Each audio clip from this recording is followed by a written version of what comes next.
There's something incredibly grounding about today's reading. What other rewards have come to me as a result of my new way of living? It's such an open invitation to reflect, not just on sobriety, but on the quality of life that's grown around it. For me, the biggest change has been in my home life. It used to be chaos, tension, silence, shouting matches. Now, it feels like a safe place. I relate to that more than I can say. My relationships were wrecked. I didn't even realize how self-centered I had become, how everything revolved around my needs, my moods, my drinking. But the program gave me a new set of tools, and more importantly, a new heart.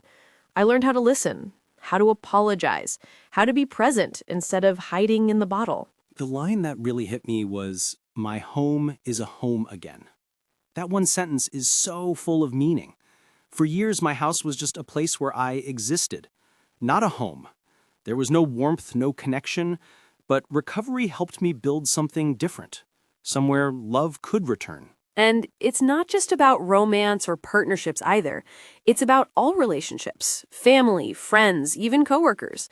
When the selfishness starts to fade and cooperation replaces it, everything changes. There's more give than take, less drama, more peace. I loved that poetic line too. There are homes where fires burn and there is bread, lamps are lit and prayers are said. It paints such a hopeful picture, doesn't it? It's like recovery rekindles that sacred space. Home becomes a place where healing happens, where prayers can rise again. It also reminds me how far we've come. There were times I felt utterly alone in the world, even when surrounded by people.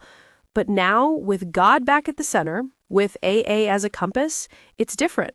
I can connect. I can hope. I don't walk through the dark by myself anymore. The meditation ties in perfectly. We can bow to God's will in anticipation of the thing happening, which will, in the long run, be the best for all concerned.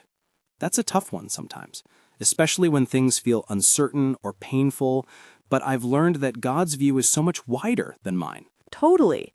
When something goes wrong now, I don't spiral like I used to. I pause. I remind myself that I'm not seeing the full picture, and that even the hard stuff might be part of a bigger healing. Trusting that takes practice, though. It's not automatic. It helps me to remember that faith isn't about knowing the outcome. It's about walking forward anyway. That's why the prayer is so perfect today. I pray that I may not ask to see the distant scene. I pray that one step may be enough for me. Just one step. That's all we ever really need to focus on. One day, one step, one choice at a time. And when we do that, everything else somehow falls into place. Maybe not how we planned, but exactly how it's meant to. So today, I'm holding on to the gift of my home, my relationships, and the quiet companionship of God in the middle of it all. And I'm grateful that I don't have to know the whole road, just where my next foot goes. That's enough for today.